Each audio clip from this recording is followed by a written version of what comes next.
Liar. Everywhere.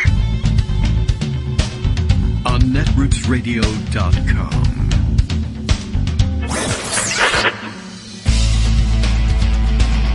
David Waldman.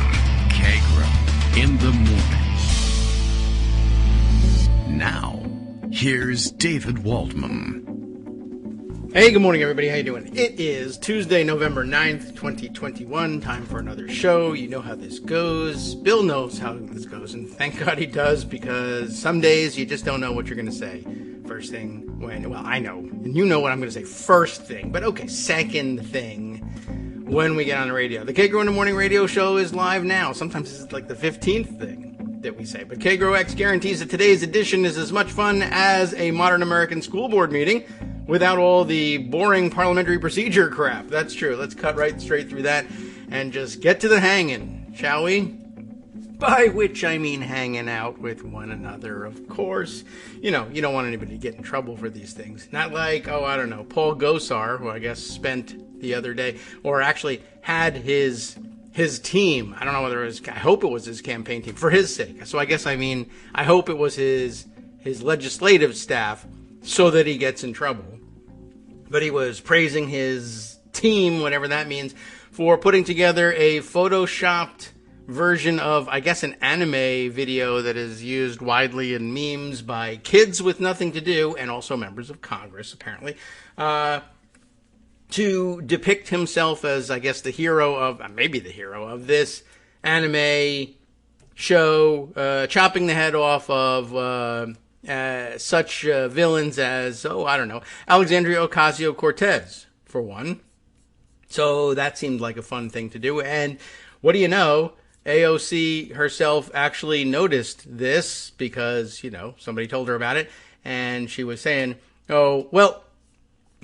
characterized it quite correctly, saying, I guess while she was on her way to Glasgow for the big environmental conference, while I was en route to Glasgow, a creepy member I work with who fundraises for neo-Nazi groups shared a fantasy video of him killing me, and he'll face no consequences because Republican leader Kevin McCarthy cheers him on with excuses.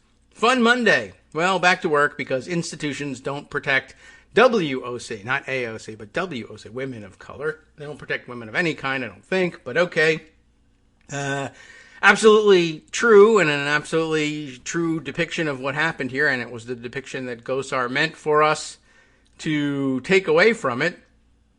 Where was that? Here he is, tweeting his from his official account as Rep Gosar. He tweeted out the video itself asking, any anime fans out there? And unfortunately, I can't help you with that. From his personal account, Dr. Paul Gosar. He then says, the creativity of my team is off the hook. Right, kids? Hello, fellow kids. What was it? Greetings, fellow kids. My team is off the hook. Anyway, she does describe it correctly, and you feel it pretty correctly probably too. And just keep in mind that they are suspending kindergartners out there for holding Twinkies like guns and saying bang bang at other kids at the lunch table. Or, as I said this morning, if Gosar was a middle schooler instead of, let's say, a member of Congress, he would have been suspended for this already. And by the way, I don't mind mentioning, if he was a Loudoun County middle schooler, there would be parents at the school board meeting screaming that not suspending him was a cover-up, and they'd be threatening the lives of school board members over it.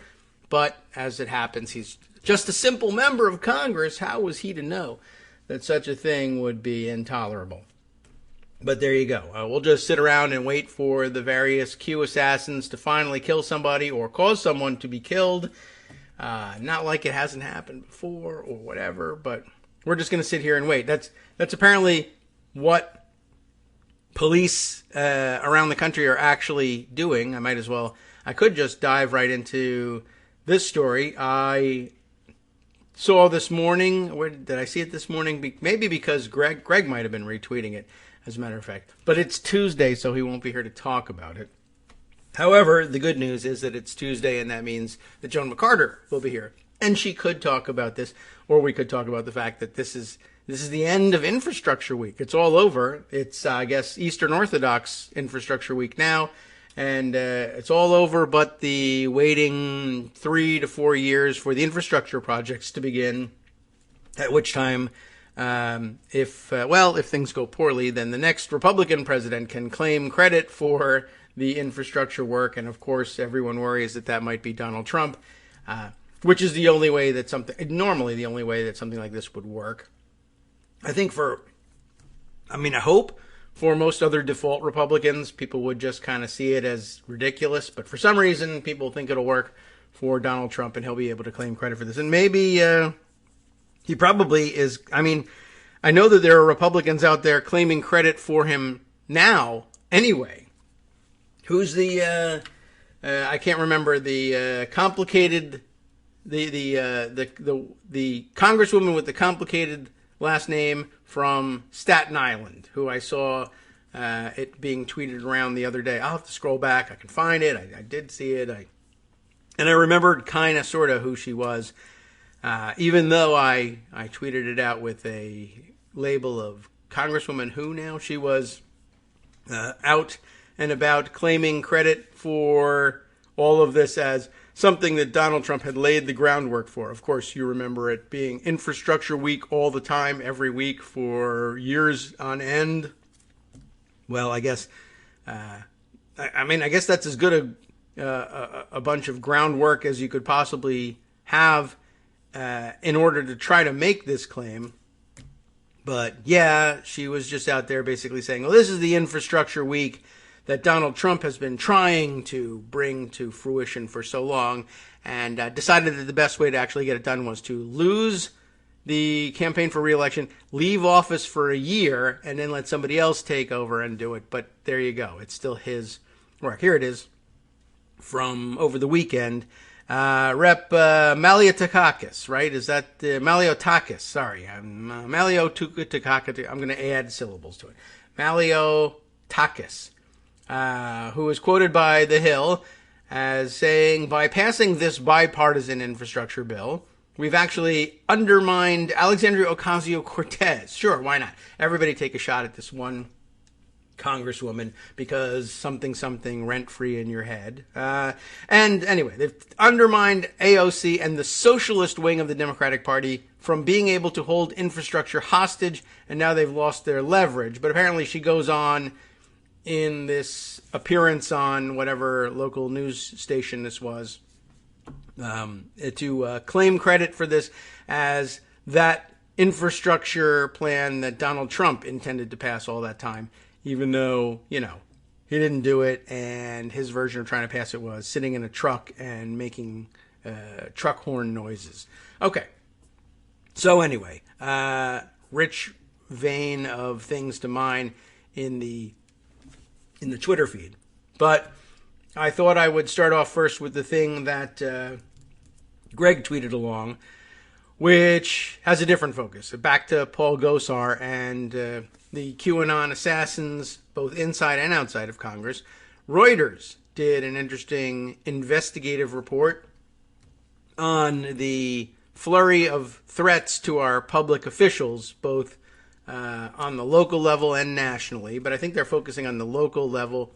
That thing that had all the Republican senators, when the Attorney General was before them, screaming about how ridiculous it is that anybody would ever look into such things, and really you just needed to let Republican grassroots activists threaten to kill and possibly kill all Democrats everywhere, and then maybe we'll have an investigation into whether or not you should actually investigate the murders later on, which is pretty much where we stand. Reuters took it upon itself to do some of the police work because something and all the police quit because vaccines or whatever, I guess. Reuters unmasks Trump supporters terrifying U.S. election officials.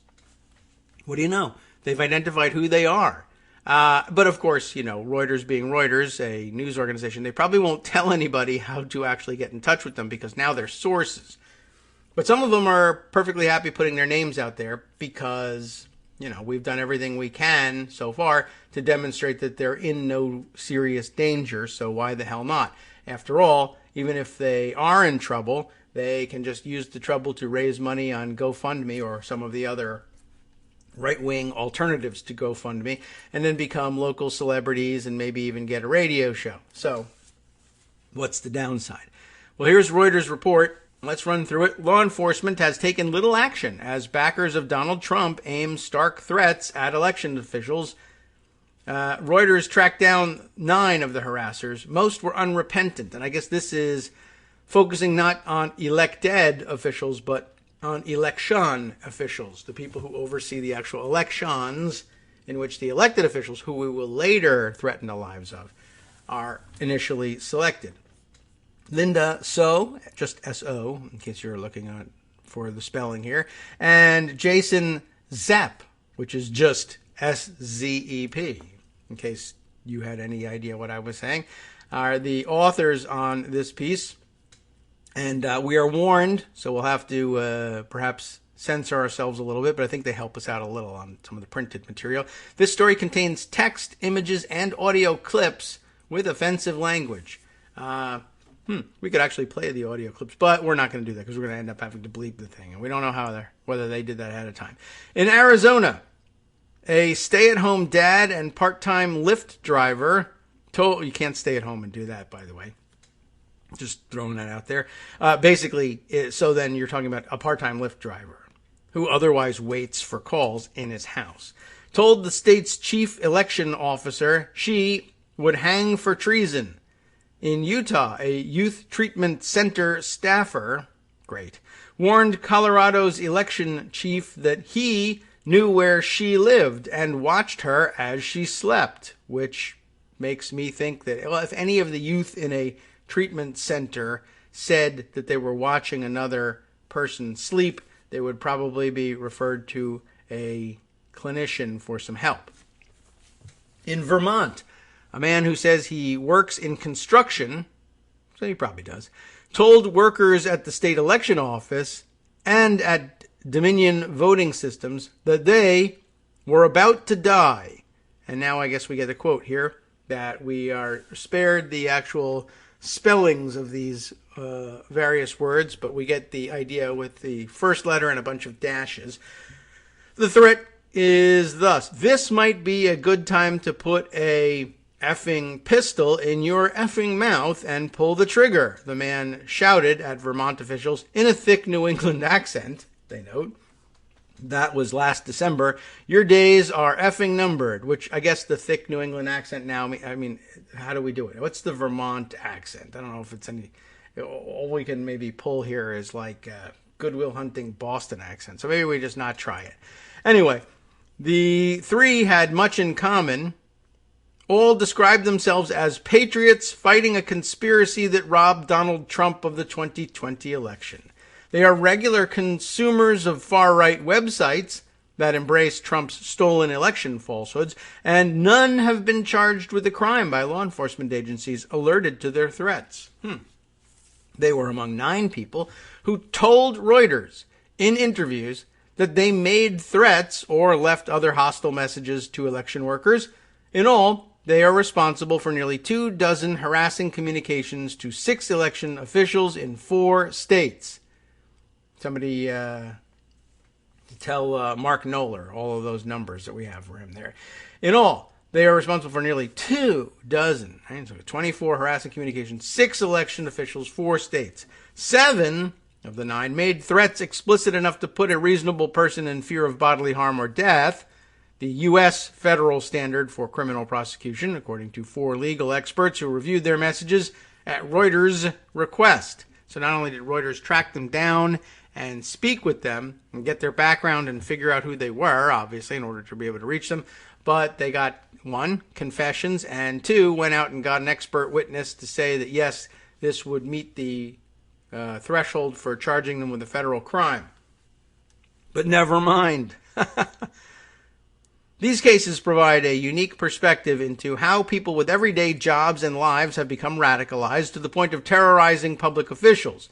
They are a part of a broader campaign of fear waged against frontline workers of American democracy, chronicled by Reuters this year. The news organization, that's them, Reuters, has documented nearly 800 intimidating messages to election officials, just election officials, in 12 states including more than 100 that could warrant prosecution, according to legal experts. The examination of the threats also highlights the paralysis of law enforcement in responding to this extraordinary assault on the nation's electoral machinery. But don't defund them because they're protecting everybody. After Reuters reported the widespread intimidation in June, the U.S. Department of Justice launched a task force to investigate threats against election staff and said it would aggressively pursue such cases. But of course, Republican senators now say don't do that because something tyranny. But law enforcement agencies have headed them off at the pass because they have made almost no arrests and no convictions. So it doesn't even really matter what the Republican senators say. At the ground level, they're not doing anything about this. In many cases, they didn't investigate. How do you like that? Don't defund them. They might not investigate. Some messages were too hard to trace, officials said. It's hard. We can't do it. By the way, Reuters does it. They pick up the caller ID number and say, let's call this number. And then they asked, are you the guy who left the threatening message? And they said yes. So, again, don't defund the cops. You know, what are you going to do, right? What are you going to do? Call the number and ask the guy? I mean, come on. Anyway, like I said, in many cases, they didn't investigate. I should put donuts by the phone. Maybe that'll help. Sorry, cops. You walked into that one. Well, you really didn't move. You didn't move out of your chair. That's how you ended up in that one. In many cases, they didn't investigate. Some messages were too hard to trace, officials said. Other instances were complicated by America's patchwork of state laws governing criminal threats. It's too hard. Which provide varying levels of protection for free speech and make local officials in some states reluctant to prosecute such cases. Adding to the confusion, legal scholars say, the U.S. Supreme Court hasn't formulated a clear definition of a criminal threat. Why don't we ask them to? For this report, Reuters set out to identify the people behind these attacks on election workers and understand their motivations. We got to reach out and understand them. Oh, boy. Reporters submitted public records requests and interviewed dozens of election officials in 12 states, obtaining phone numbers and email addresses for 24 of the threateners. Wow, that was tough.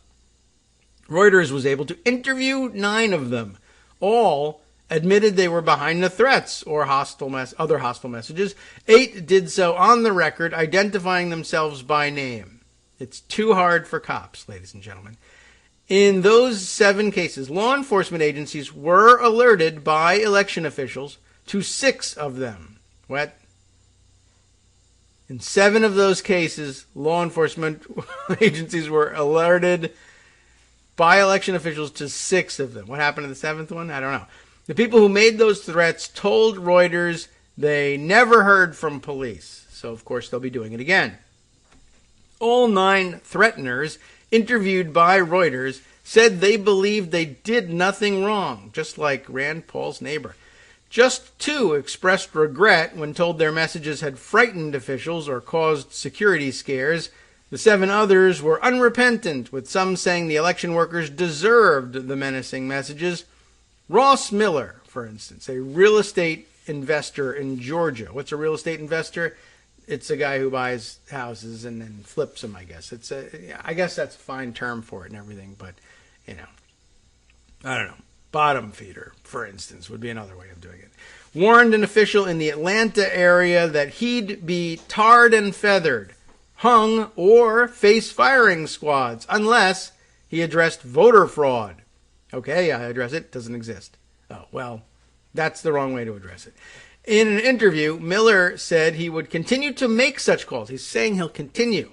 I'll continue to make such calls, quote, until they do something. Okay. I mean, is he wrong? I guess not. He added, we can't have another election until they fix what happened in the last one, which was that he was out of jail. And once Ross Miller is in prison, then we can have another election. The harassers expressed beliefs similar to those voiced by rioters who stormed the U.S. Capitol on January 6th, trying to block Democrat Joe Biden's certification as president, even though, really, for all intents and purposes, that was actually already done. Nearly all the threateners saw the country deteriorating into war between good and evil. Patriots against? Who's the opposite? Who's the opposite number of the Patriots? Yeah, that's right. It's communists. Again, I mean, it's like we're in, 100 years ago. But okay. They echoed extremist ideas popularized by QAnon, a collective of baseless conspiracy theories that often cast Trump as a savior figure and Democrats as villains. Some said they were preparing for civil war. 6 were in their 50s or older. All but 2 were men. They are a part of a national phenomenon. The one the Attorney General was talking about and that Republicans denied the existence of as part of their cover-up of their complicity in the murders to come. Just laying that out there for you. America's federal elections are administered by state and local officials, but the threateners are targeting workers far from home. 7 of the 9 harassed officials in other states. Some targeted election officials in states where Trump lost by substantial margins, such as Colorado or even Vermont, where Biden won by 35 percentage points. These people firmly believe in the big lie that the former president legitimately won the election, said Chris Krebs, who actually worked for the former president who legitimately lost the election, who ran Cybersecurity and Infrastructure Security Agency at the Department of Homeland Security. Krebs, of course, was fired by Trump last year for declaring that the 2020 election had been conducted fairly. By terrorizing election officials, he said they're effectively acting as Trump foot soldiers. A Trump spokesperson did not respond to requests for comment. Representative John Sarbanes, a Maryland Democrat, introduced legislation in June to make it a federal crime to intimidate, threaten, or harass an election worker. The bill, which has not come up for a vote, why not, followed a Reuters investigation into such threats published the same month. Reuters is investigating this all the time. I think we're on a dangerous path, Sarbanes said last week, when told the threats were continuing with little law enforcement intervention. We want there to be some effective and sustained pushback on this kind of harassment. Only one of the 9 harassers Reuters interviewed wouldn't reveal his identity, the man threatening Vermont officials. Before reporters started examining him, law enforcement officials had decided against investigating. They decided, and it wasn't a matter of just overlooking it or I didn't get around to it. They decided against investigating, as many other agencies have done in similar cases nationwide. Late last year, between November 22nd and December 1st, he left 3 messages with the Secretary of State's office from a number that state police deemed, quote, essentially untraceable. According to an internal police email obtained through a public records request, the man identified himself as a Vermont resident in one voicemail. I think they might be able to trace him down. There aren't that many people in Vermont. Police didn't pursue a case on the grounds that he didn't threaten a specific person or indicate an imminent plan to act, according to emails and prosecution records. I'm going to murder you in my own good time, I guess is what he said. State police officials never spoke with the caller, according to interviews with state officials, a law enforcement source, and a review of internal police emails. Reuters did. Reporters connected with him in September on the phone number police called untraceable. Can't get to it, right? I went to the phone and I was distracted by a donut. This number is untraceable. Okay. In 5 conversations over 4 days, spanning more than 3 hours, he acknowledged threatening Vermont officials and described his thinking. He soon grew agitated. I think he was already agitated, but peppering 2 Reuters reporters with 137 texts and voicemails over the past month, threatening the journalists and describing his election conspiracy theories. The man telephoned the Secretary of State's office again on October 17th from the same phone number used in the other threats. This time he was more explicit. Okay. Addressing state staffers and referring to the 2 journalists by name, he said he guaranteed that all would soon get, quote, popped. You guys are a bunch of effing clowns, and all you dirty C suckers, ready? Okay, are about to get effing popped, he said. I effing guarantee it. Explicit enough? Apparently not. The officials referred the voicemail to state police, who again declined to investigate, much less prosecute. Agency spokesperson Adam Silverman, now you know who to go threaten, I guess, said in a statement that the messages didn't constitute an, quote, unambiguous reference to gun violence, adding that the word popped, common American slang for shot, is unclear and nonspecific and could be a reference to someone being arrested. I see. That's right. Well, all I can tell you is I guess maybe I'm not advocating it, but maybe the test is call Adam Silverman and tell him he's going to be popped and see if he thinks that means arrested. Legal experts didn't see it that way. Fred Schauer, the University of Virginia law professor, said the message likely constituted a criminal threat under federal law by threatening gun violence at specific individuals. There's certainly an intent to put people in fear, Schauer said. After Reuters asked Vermont officials about the October threat, the Federal Bureau of Investigation began an inquiry into the matter. According to two local law enforcement officials, the FBI declined to confirm or deny any investigation into that threat and others reported in this story.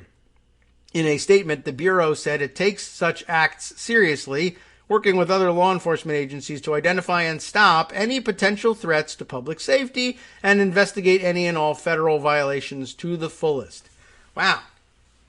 So the FBI might even step in, but of course, Republicans in Congress seem dedicated to making sure that they not be allowed to. And by the way, would you care to take a guess at the mechanism that I would predict that Republicans in the Senate attempt to use to try to prevent the FBI from going forward with such investigations? I have a feeling they're going to try. They might not succeed until they're able to take over Congress, possibly as soon as after the next midterm elections, but we hope not. I imagine they will probably slash their funding, which is, of course, another way of saying defund the police. The ones who investigate us, anyway. This goes on for some time.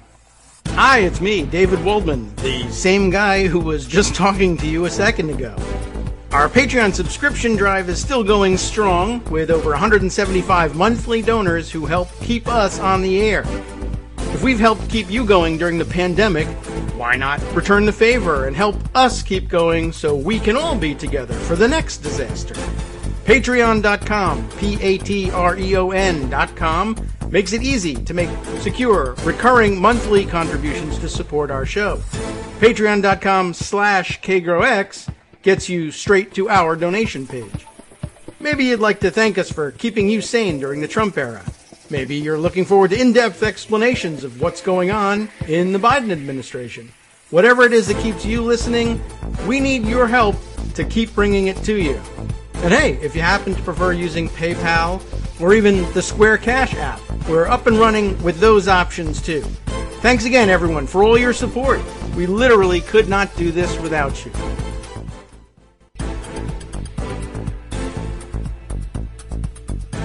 All right, welcome back now to the Kagro in the Morning Show here on Netroots Radio. As I said on the way out, this article does go on for some time, and we're probably going to call it to a close and just give you the taste of exactly what sort of things that they are investigating and finding out over at Reuters, but which the police won't. It goes on from there.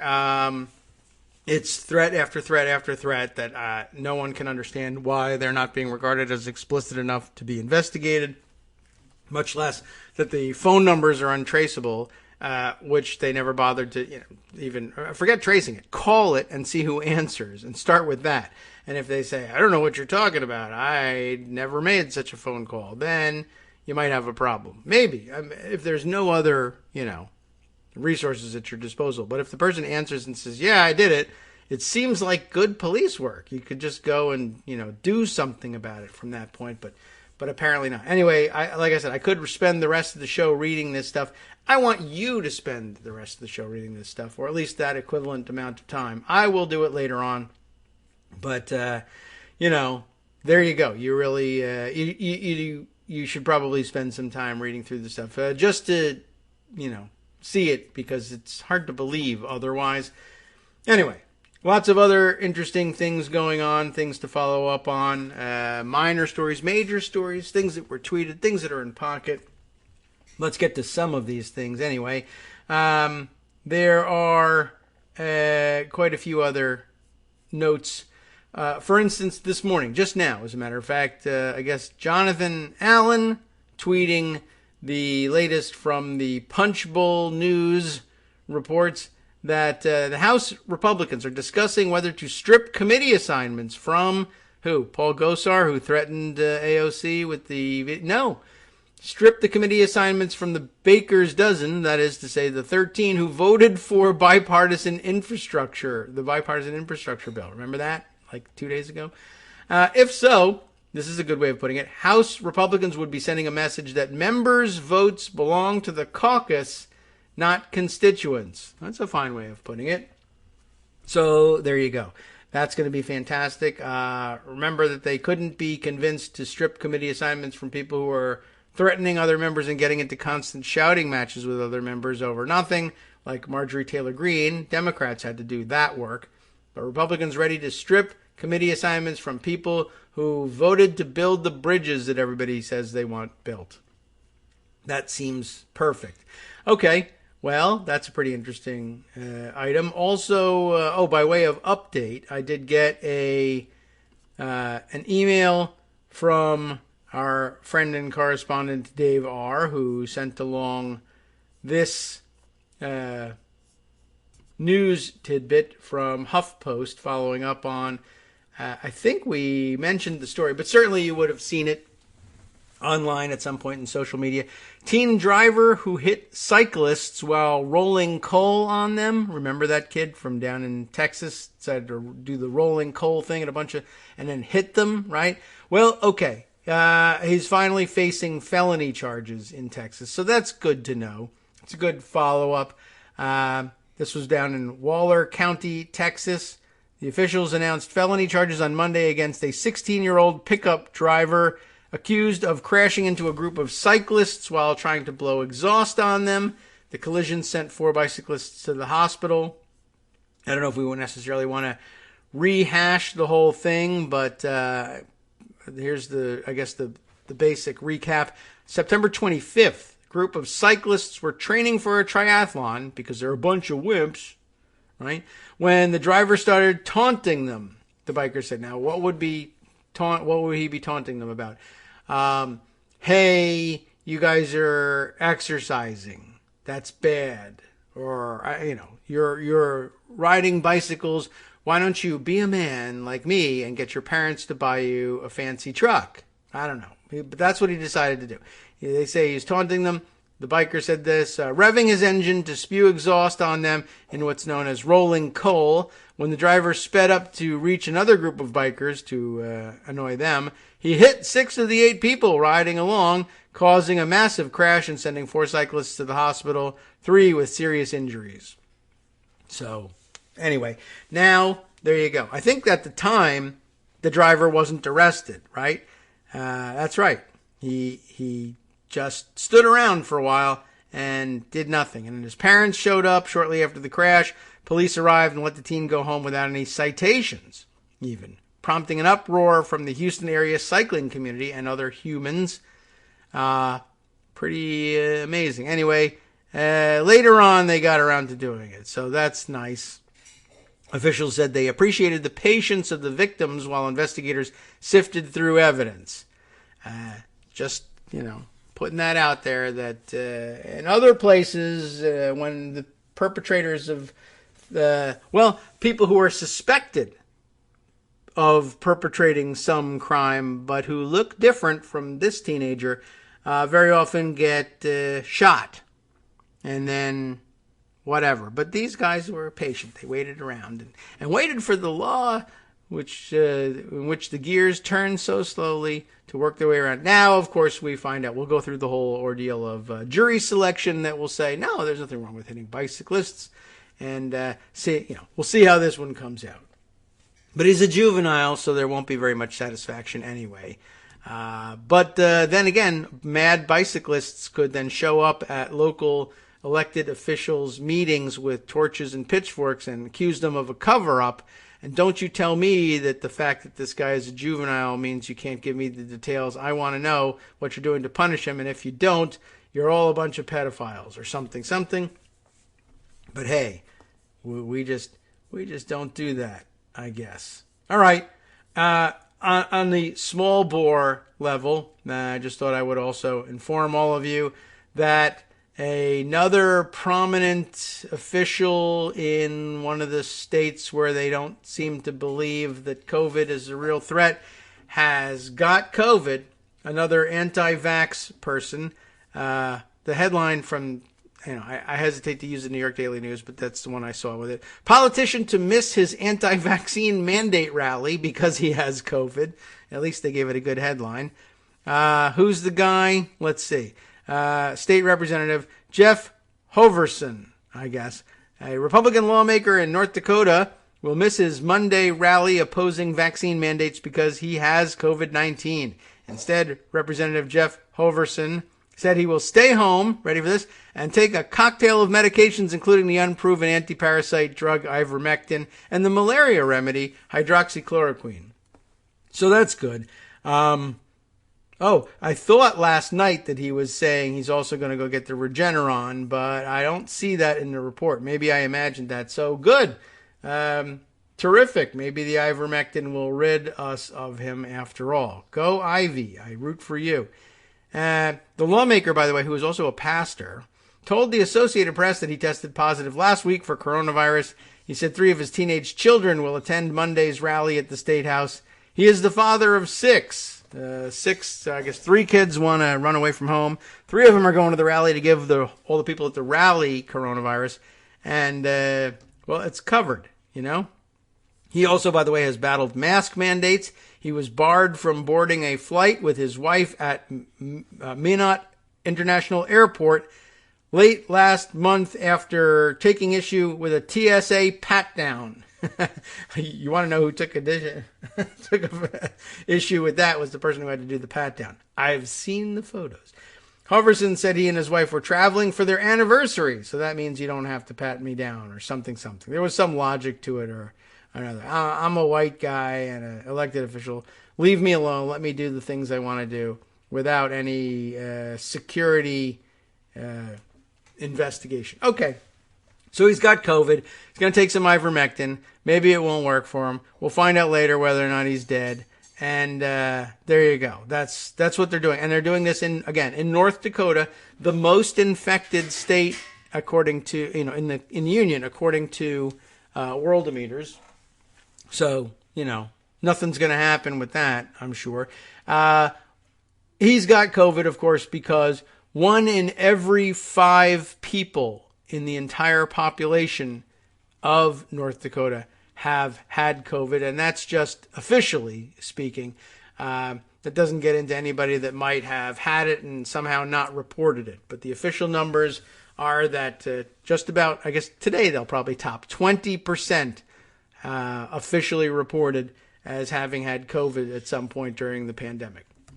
So way to go, North Dakota. You're doing great. Let's see. Some news from the January 6th committee. That's something perhaps we could chat about with Joan later on, although, I think we all know how the conversation will go. I'll give you the basics of the situation. The Hill reporting this. Here are the 6 latest Trump allies to be subpoenaed by the January 6th panel. In most cases, I could probably just give you the names and you'll know who they are, and I don't have to read you what they did or why they're being subpoenaed. You can probably already guess. We'll save some time that way. Number 1 on the list, John Eastman. You know about that. Now, we'll see how that goes. I'd like to ask him some questions, certainly. I would subpoena him, although, again, I'm not entirely convinced that the fact that he wrote such a brilliant memo about his intimate understanding of the mechanics of floor procedure and leaning on his understanding of the reluctance in Article 3 to interfere in the operations of the political branches. Probably right, and, when push comes to shove. But anyway, I still would have some questions for him, so I don't see why they shouldn't subpoena him. Number 2 on the list is Michael Flynn, the notorious spy Michael Flynn. I did see somebody tweeting today, excited about that and said, wow, who's excited over this? Who thinks, I don't remember how they actually put it, but who's excited about Michael Flynn getting subpoenaed. Lots of, cynics out there saying, yeah, well, call me when they actually arrest the guy or whatever. But anyway, the answer about who's excited about subpoenaing Michael Flynn is Michael Flynn's fundraisers are excited about that. They're going to make a huge payday off of this. Next up, Bill Stapion. Do you remember Bill Stapion? You probably have. The name rings a bell. His section perhaps we'll read just to give you a reminder of who he is. Stapion is a longtime GOP operative who replaced Brad Parscale as Trump's campaign manager in the months leading up to the election. Stapion was involved in the Trump campaign's efforts to mount legal challenges to vote totals in several states after the November 2020 election. By the way, Brad Parscale's got to be like heaving a huge sigh of relief that he was demoted at some point before all of this happened, and that he's, I guess, largely staying out of the mix. But I might subpoena him anyway just to find out. He was probably trying to elbow his way back in the whole time. And the fact that he didn't make it, he looks back in hindsight and says, phew, but I wonder if there's any electronic communications that would implicate him trying to get back in. Stapion, of course, worked on Trump's 2016 campaign and later served as White House political director. Before working for Trump, he was an aide to then New Jersey Governor Chris Christie during the time of the Bridgegate scandal. So you definitely remember him. The committee's focus on Stapion includes his participation in the Stop the Steal effort, including fundraising and messaging that included the promotion of certain false claims related to voting machines, despite an internal campaign memo in which campaign staff determined that such claims were false. I do have questions about that. Third on the list, or fourth on the list, is Jason Miller, the deadbeat dad who slips the abortion pills into the drinks of the strippers he sleeps with. You remember that guy. What a fun friend for Donald Trump. Anyway, he's subpoenaed as well. He also, of course, is, was the post-election main spokesperson for Trump, and is the, I don't know what we would call him, behind the social media platform Getter in June. You remember he launched his own, the 16th iteration of the Republican alternative to Twitter, since they were all being banned from Twitter and nobody cares about it. That's Miller's work. Next up on the list, Angela Mccollum, Mcccallum. And I'm not familiar with her, so let's read her blurb. Mccollum worked as the National Executive Assistant of Election Day Operations at the Trump 2020 campaign, and initially joined the organization as its coordinator of outreach to elected officials. McCallum's subpoena focuses more on the pressure campaign on state legislators, asking about a voicemail she left to a Michigan state representative, whether the campaign could, quote, count on them to appoint new electors based on unfounded claims of voter fraud. McCallum has worked in GOP politics since graduating college way back in 2019. She interned at the Trump White House in the in the Office of Cabinet Affairs and that means, I guess, you're supposed to have an affair with the cabinet members? I'm not certain. She's a very recent graduate. Anyway, she interned there after graduation before going on to join the Trump campaign, so no real jobs since graduation. Following her stint with the Trump campaign, McCallum worked for the National Republican Senatorial Committee on the Georgia Senate runoffs in January. Good job there. You lost both of them. When Republicans lost, both seats and control of the chamber as a result. So, I don't know what college wants to claim her as a graduate, but it'd be interesting to find out. That's not the subject of the subpoena. Lastly, I think, number 6 on this list, is Bernard Kerik, because they're subpoenaing him. He, of course, is the former New York City police commissioner and Giuliani associate. Like Flynn, he was pardoned by Trump in his last year in office after he pleaded guilty to tax fraud and lying to the government. Which, why bother prosecuting anybody for those things, right? The committee's interest in Kerik is largely in his financial backing for booking rooms at the Willard Hotel, which the Trump campaign used as a war room and headquarters for contesting the election. Kerrick told the Washington Post his firm billed the Trump campaign more than $55,000 for the legal team and another $10,000 in other travel expenses. He also reportedly led efforts to investigate claims of voter fraud. I believed until Inauguration Day that something could be done. That's why the fight was still going on, Kerrick told the Post. There were a lot of people who thought on the 6th that it was over, but I didn't believe that because the evidence seemed so overwhelming to me. Which is why he was such a bad cop, I guess. Oh well. Also, he was a criminal in his own right and has served federal prison time along the way as a result. Just thought I would throw that out there. All right. Let's see. Other items up for discussion. We might as well get to this one. This occupied a lot of time yesterday evening, and if you aren't up to date and up to speed on it, you ought to be. I saw it via Twitter thanks to Jim Roberts, who tweeted this one around. You may know him as a blue checkmark kind of a fellow who operates under the handle of NYC Jim. And Jim Roberts had this to say about a Washington Post article describing the situation, saying, "This is why it's useful to talk about historic examples of institutionalized racism, as one might do in, culturally responsive teaching, for instance, in history curricula in high school." Anyway, why is it important to talk about history and historic examples of institutionalized racism? Yesterday's Washington Post story, I guess, of Pete Buttigieg, the Secretary of Transportation, who's going to have a big job on his hands trying to implement all of the charging station regulations that we discussed yesterday.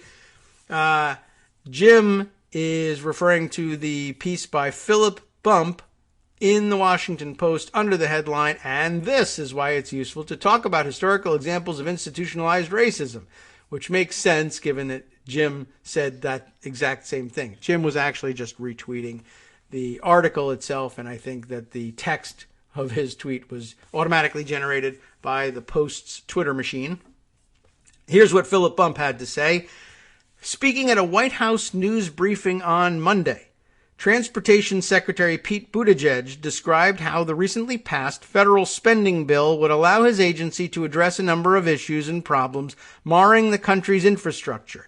In response to a question, he acknowledged that potentially meant doing away with the racism that guided past decisions on how roads and bridges were built. Now, by the way, this question, or in this response to this question, engendered on Twitter all sorts of mockery from Republicans, all the way up the chain. Ted Cruz, I think, was tweeting, "Oh yeah, roads are racist now. Everybody get rid of the roads."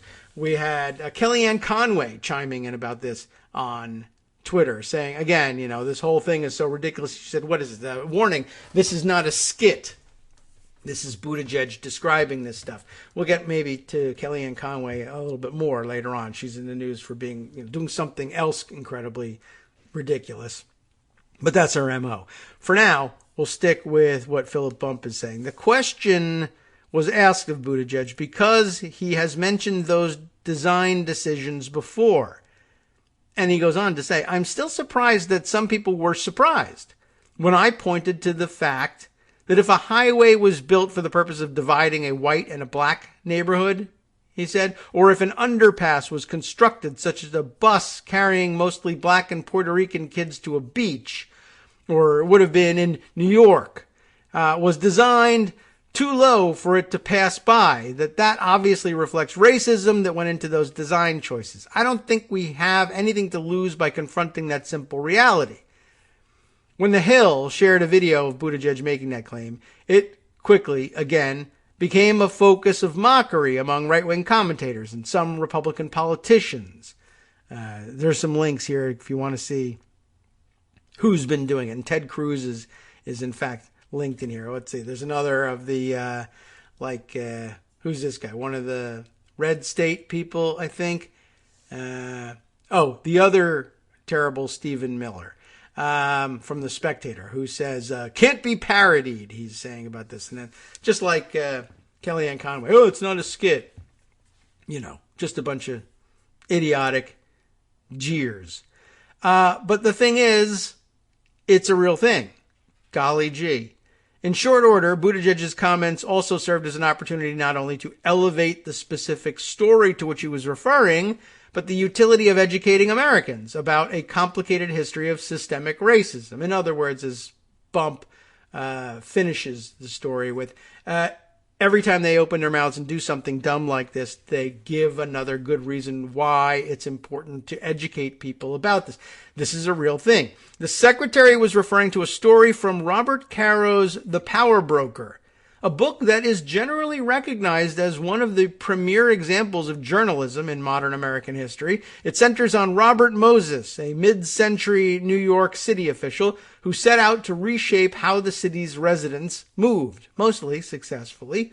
In that book, Caro describes one particular goal of Moses's, keeping poor black people from busing to Long Island's Jones Beach.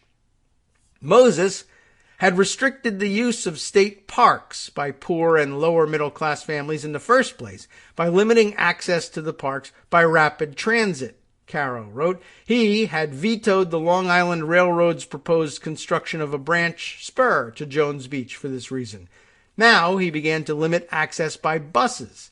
He instructed General Manager of the Long Island State Park Commission, Sidney Shapiro, to build the bridges across his new parkways low, too low for buses to pass. Bus trips, therefore, had to be made on local roads, making the trips discouragingly long and arduous. And I asked about this among the production staff in the background here at KITM, who grew up on Long Island and were frequent visitors to Jones Beach, and it was instantly recognized. Oh yeah, I've always wondered why those bridges and the tunnel to the beach are so low. And it was fascinating to hear that whole thing confirmed, and then of course to watch her say, that's actually quite amazing. And everybody, there's millions of people who know about this. And now, of course, some portion of them will say, wow, that's amazing. I mean, I absolutely positively know what they're talking about. I have witnessed this thing, and you can't get a bus through this thing. And wow, it's amazing that that's the reason. And then there'll be another group that say, so what are you saying? I'm racist now because I went to this beach? No, we're just saying the other guy was racist, and you should know about it. What's the problem with that? Anyway, to continue with Bump's piece, because he does a good job with this. What's more, buses needed permits to enter state parks, permits that were often denied to those bringing black residents to Jones Beach, which is to this day, I believe, largely used by whites and hardly anyone else for various reasons, and no one can figure it out. In 2017, a reporter for Bloomberg News decided to test the veracity of this anecdote described to Caro by Shapiro himself. Really, though, I mean, he was basically going to take a look and see whether those bridges are very low. They are. I don't know if that's really testing the veracity. I tested the veracity by asking around and found out that people who frequently went to Jones Beach said, yep, they're low. So there you go. Anyway, Thomas Campanella, who I guess is the Bloomberg News reporter, found that it was true, because it is. While Moses was content to have buses be able to access other parks, the bridges along the main parkway to Jones Beach were significantly lower than the Westchester County bridges on which they were modeled. There is just a single structure of under 8 feet, that's 96 inches, clearance on all 3 Westchester parkways, Campanella wrote, while on the southern state, there are 4, so there are plenty to get in the way. When Buttigieg first argued this spring that infrastructure, on some occasions, reflected decisions rooted in racism, he had done so only in the abstract, saying that there was racism, quote, physically built into the country's roads. He was mocked and then determined to have been speaking truthfully. Oh, wow. Now, though, even with this very specific and quite famous example in hand, his political opponents offered a similar response. It is, in fact, surprising that they should. The idea that American cities made decisions about transportation that indirectly affected non-white residents negatively is not particularly controversial, nor is the idea that some decisions directly and intentionally targeted them. Historian Kevin Cruz wrote about the history of using infrastructure as a tool to bolster racist policies for the New York Times in 2019. He described specific decisions to route highways through poor and heavily non-white neighborhoods, razing them to the ground. But it didn't end there. While interstates were regularly used to destroy black neighborhoods, they were also used to keep black and white neighborhoods apart, Cruz wrote. Today, major roads and highways serve as stark dividing lines between black and white sections in cities like Buffalo, Hartford, Kansas City, Milwaukee, Pittsburgh, and St. Louis. His article focused on Atlanta, but as above, it is peppered with other examples from other places. In Detroit, for example, a wall built to keep black and white residents apart nearly a century ago is still standing. And ordinarily you would find Republicans taking pictures of that wall and saying, walls work, with the hope that you would then want to build one on the border with Mexico, except, they'd have to go to a dangerous place like Detroit to take that picture, and they're not going to do it. You know what dangerous place means. Blah people, as Rick Santorum calls them. Cruz's article was part of the Times' 1619 project, as a matter of fact, an effort to elevate examples of structural racism that led to a massive backlash on the right and seeded the current effort to demand a teaching of American history that avoids close examination of race issues, the furor over critical race theory, an intellectual movement whose name has been appropriated, this is a good way of putting it, to refer to a broad, nebulous pool of educational discussion of issues of race, can be traced back to the political fight, need our music, over the 1619 project that former President Donald Trump amplified in 2020. Trump's goal was obvious. Use the re-examination of American history as a way to stoke the insecurities of white voters who saw questions about historical racism as somehow destabilizing. Now the fight involves states passing laws preventing educators from teaching critical race theory, and it involves parents attending school board meetings to express anger about what they believe their kids are being taught, even if they're not being taught that. We'll be right back.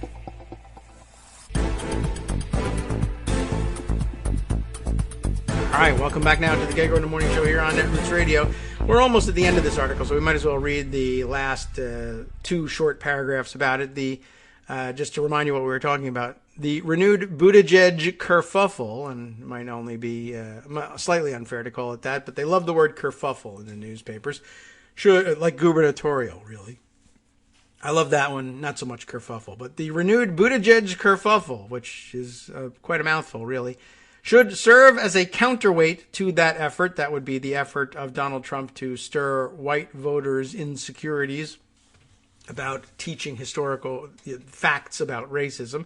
But this would be a counterweight to that effort. It is not only obviously true that American governmental bodies used infrastructure spending as a way to bolster both directly and indirectly racist policies, but it is an equally obvious truth that such systemic decisions have often been ignored in the teaching of the country's history.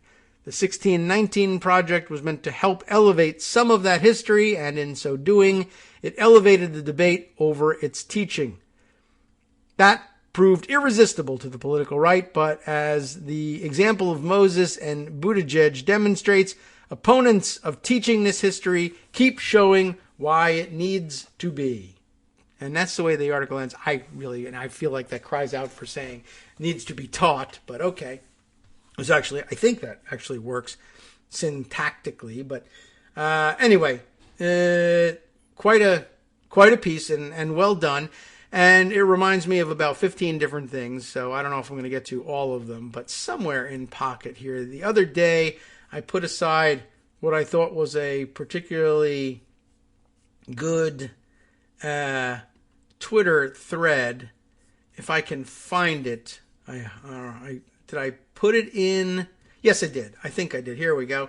About thinking about critical race theory and how it's manifested itself in our elections, et cetera, et cetera. And this one from Normative, Julian Sanchez, the widely read, right? Is he not a blue check kind of person?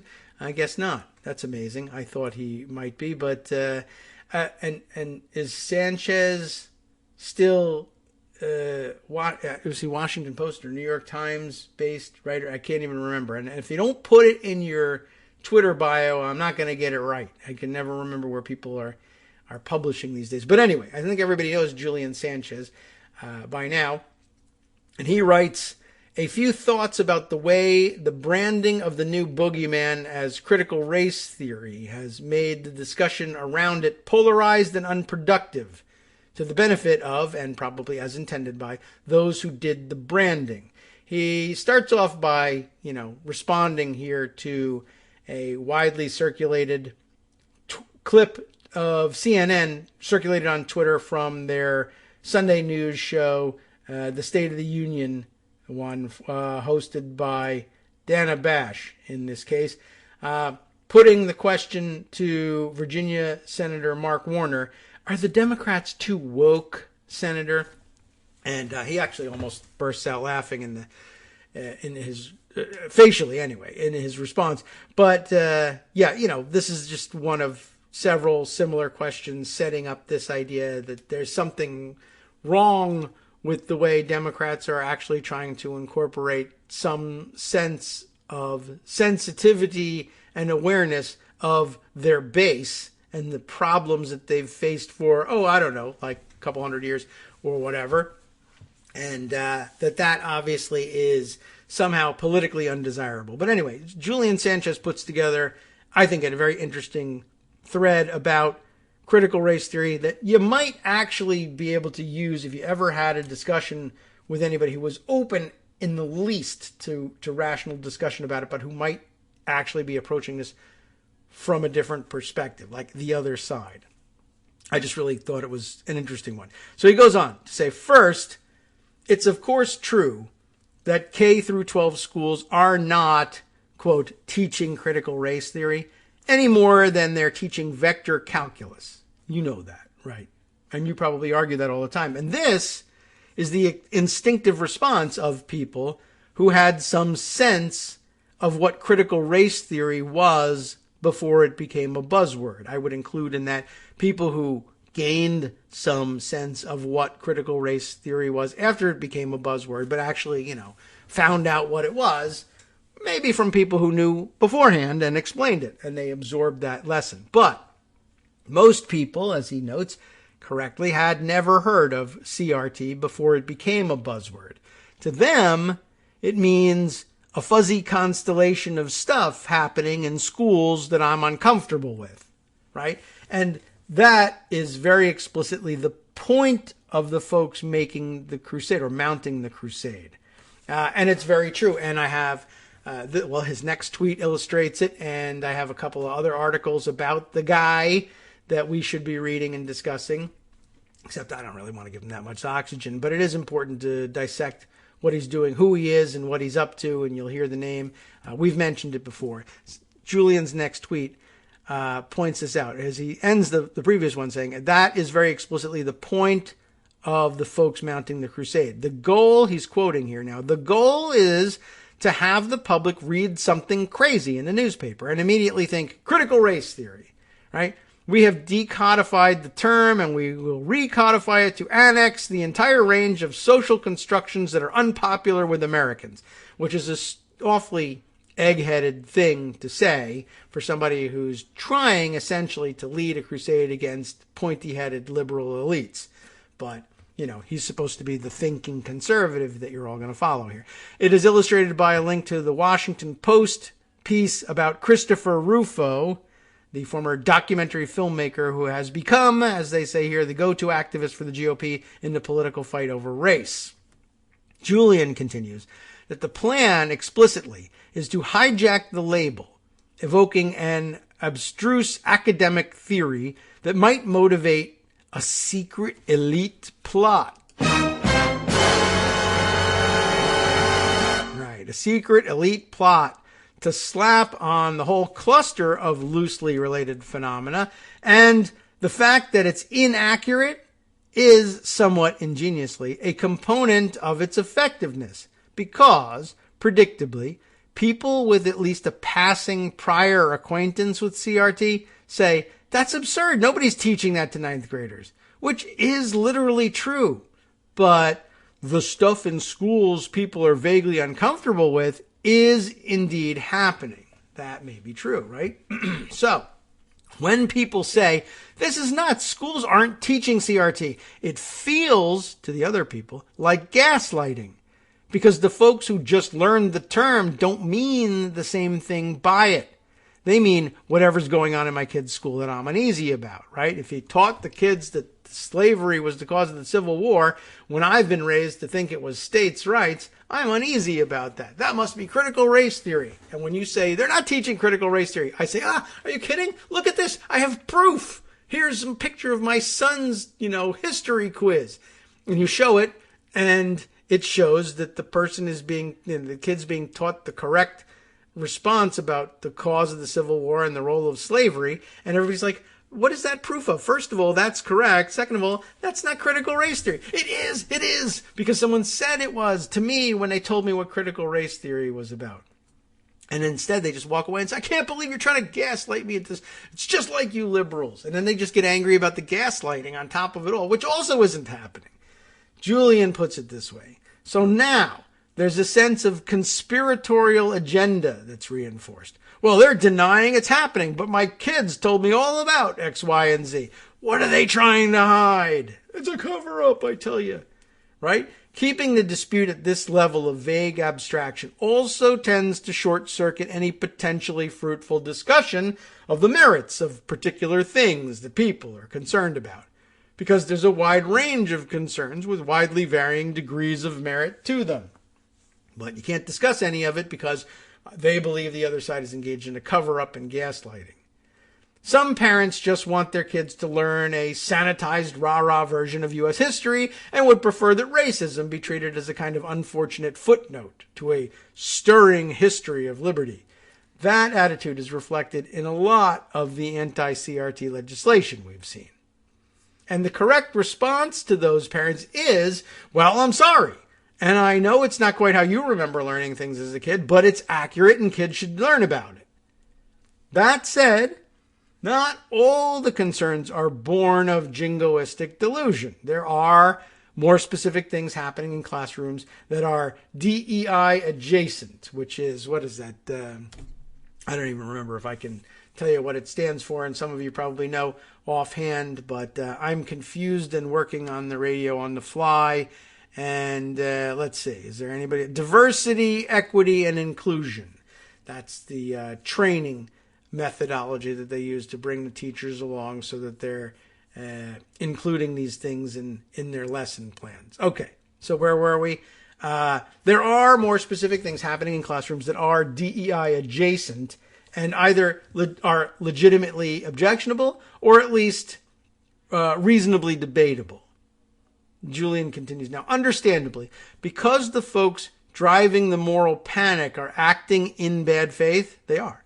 Even liberal folks who might agree that some of the specific manifestations are misguided don't want to legitimize the panic by allowing as much. This is very much a recapitulation of what we saw happen with the 1619 project. In fact, I regarded it as exactly the same thing, just a continuation of it. And I never separated the two in my mind, which was actually a mistake, but I made it. But you can see how, I think.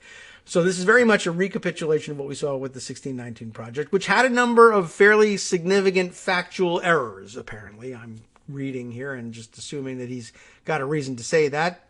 But also sparked a backlash that has as much or more to do with what it got right than what it got wrong. Maybe I'm naive, he says, and maybe that's true. But I tend to think in both cases, you'd get a surprising level of consensus if you sat normal people down for an hour of quiet discussion. But I don't know if that's really possible. But okay. Yes, okay. These 5 things were wrong. The other stuff is right. That's what he hopes would be the outcome of the discussion. The function of the package deal is to try and push the folks with legitimate or at least debatable objections into a coalition with the folks who have illegitimate objections. as though there's some unified thing that they're all taking issue with. And in a sense, they've effectively weaponized their own bad faith, because you get Dems and progressives saying, this is manufactured moral panic and is racist dog whistle BS, which at the top it is. But this ends up alienating a bunch of parents with particularized concerns, some of whom are sincere but misinformed, and some of whom may even have fair objections. And then they all get upset and say, you're saying I'm racist. And I'm saying you're wrong, and you're in league with racists, but you think I'm saying you're a racist. I don't know. We'll examine it. Maybe you are, but we'll examine it. But we never get to that, right? Trump, Julian says, tried the same trick. The attacks on me, he said, were really expressions of contempt for you, my supporters. I could see it that way. Sometimes I suspect being so openly bad faith about it, and he parenthetically says, Rufo here was explaining his master plan on public Twitter, after all. I suspect that being so openly bad faith about it is itself strategic. You bait out a response that correctly treats it as bad faith, allowing them to turn around and tell parents, see, they're calling you a racist if you have any issues with the curriculum, or at least that what we've told you is the curriculum, right? So that's how they weaponize the thing. They act crazy-ass racist about it. You object, perhaps, to something that might even be a legitimate concern, but you do it under the fake banner of opposing CRT because that's what they've told you CRT is, and then you end up looking like a racist. And then they say, see, they're saying even you're a racist just because you have questions about your child's curriculum. You just want to sit up for your kids. You're a mama bear. This is terrible. How dare you? How dare you? Well, the fact that you're in league with overt racists doesn't help your case. Maybe you could stand aside and make your objections elsewhere. But instead, you're making it in the prearranged limo driving you to the front lines of this fight. Maybe make your own way there, and you might be regarded as being your own person. But okay. So as he says, right? So now they turn around and say, see, they're calling you a racist when all you have is issues with curriculum. Or at least what we've told you is the curriculum. You might be wrong about that. In a sense, this is the real gut punch here. In a sense, says Julian Sanchez, this is a classic terror tactic, or I would say terrorism tactic, in order to make you sure you understand what it's about. Goad the adversary into a response that hits a civilian population, the parents. Then recruit off it. Parents for Youngkin, right? They're saying parents with objections to school curriculum who just have questions about what their kids are learning. I'm getting emotional again. Are racists. How dare you? We're for parents. Parents are for Youngkin. Come on along. We recruit off it, right? As long as you can bait out a response that hits the civilian population. And then you can say, look how unfair they're being. These pointy egghead Democrats are telling parents, for God's sake, white parents, but parents, that they're racist. How dare they? You must join forces with me in order to put a stop to this. Great point, I think, from Julian Sanchez. Thanks, Julian, for allowing me to borrow that point. I mentioned to you that I had a couple of articles about Chris Rufo, and there are some really good ones. And there's another one out today, which is of some interest as well, which I might have to park in pocket and then hand out to you. I have the Washington Post's piece, Republicans, spurred by an unlikely figure, see political promise in targeting critical race theory. That about Christopher Rufo. Then, of course, from the New Yorker, which I think may be responsible for today's entry too, how a conservative activist invented the conflict over critical race theory. Also interesting and well worth a look, I am sure. And if I can find it in my Twitter feed today, let me look back at where to trace this back to. I happen to see this too being circulated from New York Magazine, not the New Yorker, but New York Magazine. Oh dear, but we're going to have subscription troubles because I've now viewed the same article twice, and that is apparently unacceptable.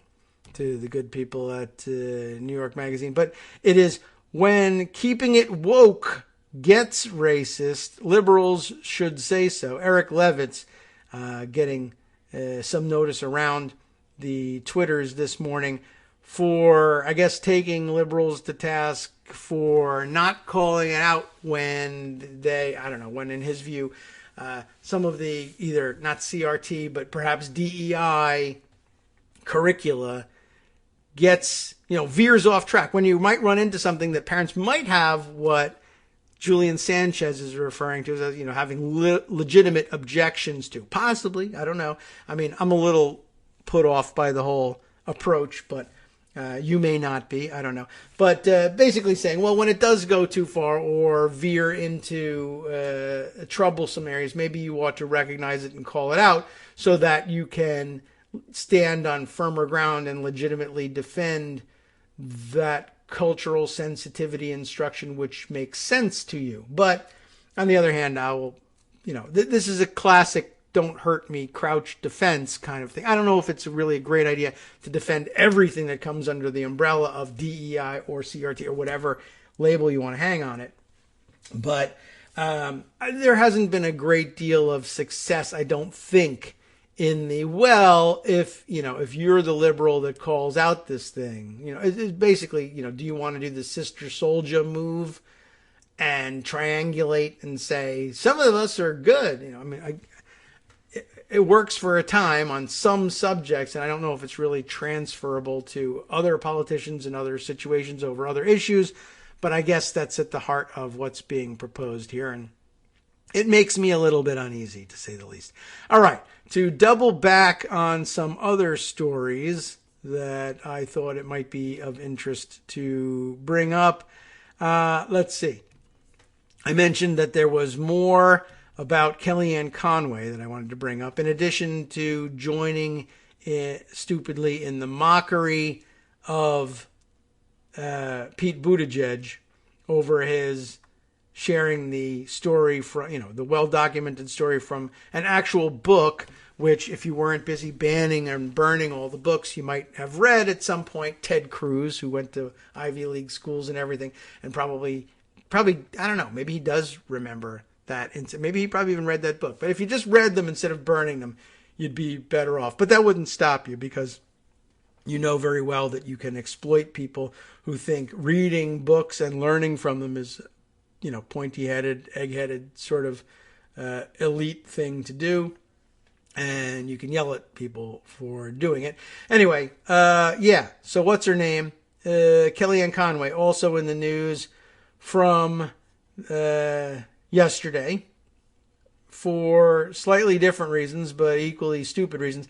I don't know what occasioned putting her on television about this stuff, but she was, somebody they put on TV all the time for no real reason. Oh, and by the way, yes, I forgot about this one. Is when she was saying about Buttigieg, warning, this is not a skit, right? Haha. Wink, wink, he's making this whole thing up about racist roads, etc.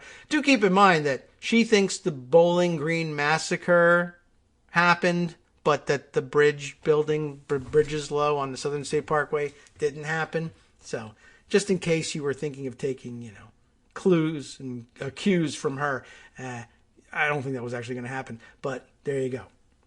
Anyway, she was also on television for some stupid reason, scrolling back to try to find the clip that was widely circulated again by the guy who widely circulates everything, Acyn, who's ACYN, whose name we don't know how to pronounce, but who has lots of followers because they provide us with all of these juicy clips. This was Kellyanne Conway on Fox News, of course.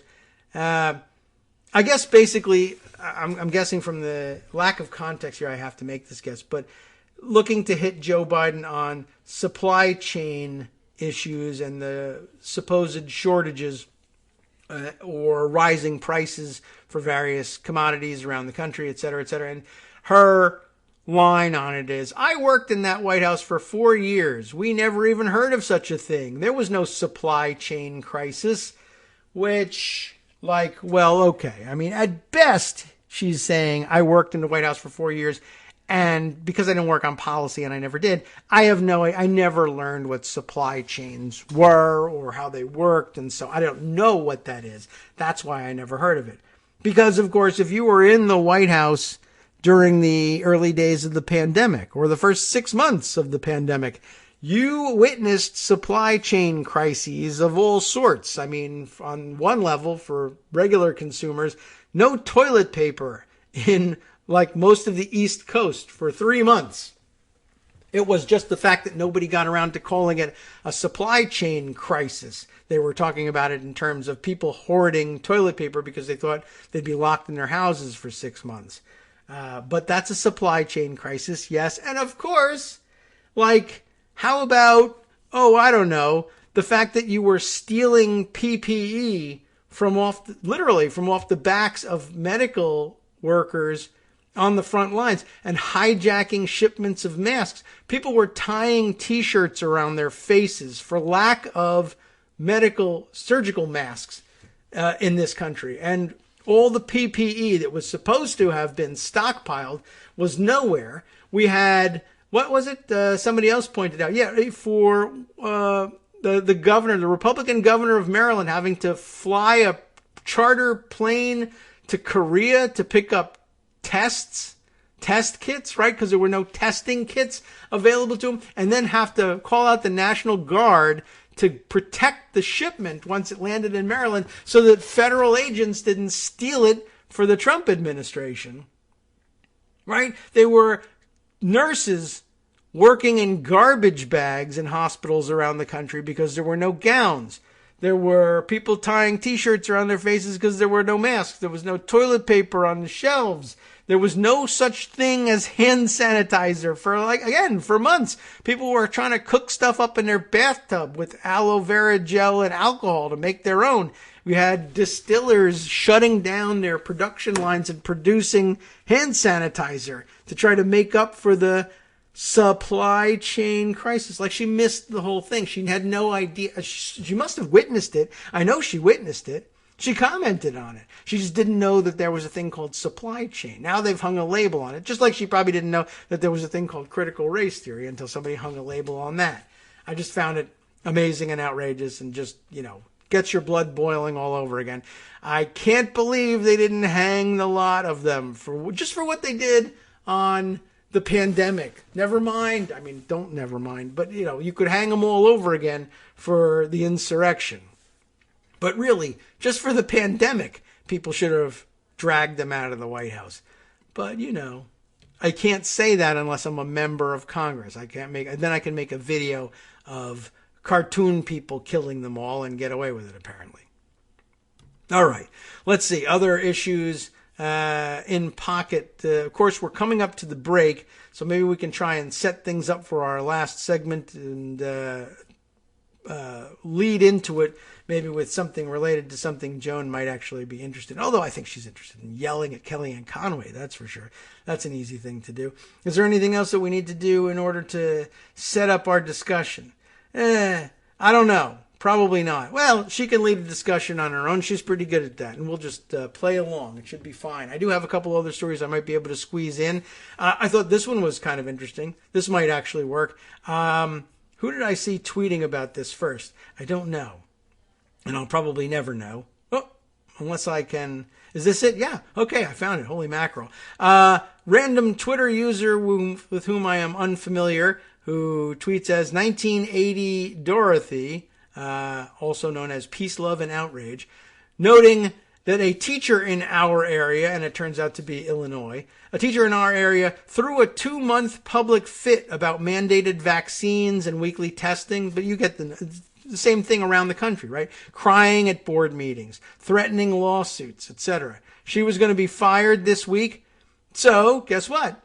She finally turned in her vaccine card, which makes it a pretty standard but still kind of shocking mandates work story, right? Except it also turns out now that she's turned in her vaccine card, those things have dates on them. And it turns out she was vaccinated the whole time she was making this stink about don't make me get vaccinated and yada, yada, yada. Can you believe this? There's a Yahoo News story about it that we might be able to cram in as we read over our break music here. The teacher who became face of Illinois' anti-mandate movement was actually vaccinated the whole damn time. I didn't put damn in their headline, but they probably should have. A teacher who famously refused the state vaccine mandate had actually been vaccinated all along. It is spelled with a K. Cadence Cohen. Kadence, Cohen, Koen, who teaches mathematics at Southeast High School in Springfield, Illinois, chose in September to take unpaid leave rather than show proof of vaccination or get tested weekly. And then guess what? It didn't even matter because she was already vaccinated. They should bring back the public pillories for people like this, if you ask me. Hi everyone, it's me, Gil. Minimal contributor to content, but regular contributor to funding for Kagro in the morning. Let's change things up from David's so very tired plea for your contributions with a plea of my own. If you want to add your voice to the show, do it. Record your own segment using your favorite recording device and send it to David. Read an article and give your opinion. Write your own essay and read that. The sky's the limit. Well, not really. Try to keep it relatively short so David doesn't have to stress about cutting it and hurting your feelings. Join the hallowed ranks of Greg Dworkin and Joan McCarter and be part of this somewhat witty deep dive into political topics with unnecessary censoring. Lend your voice to the show by sending it to kagrox@gmail.com. kagrox@gmail.com.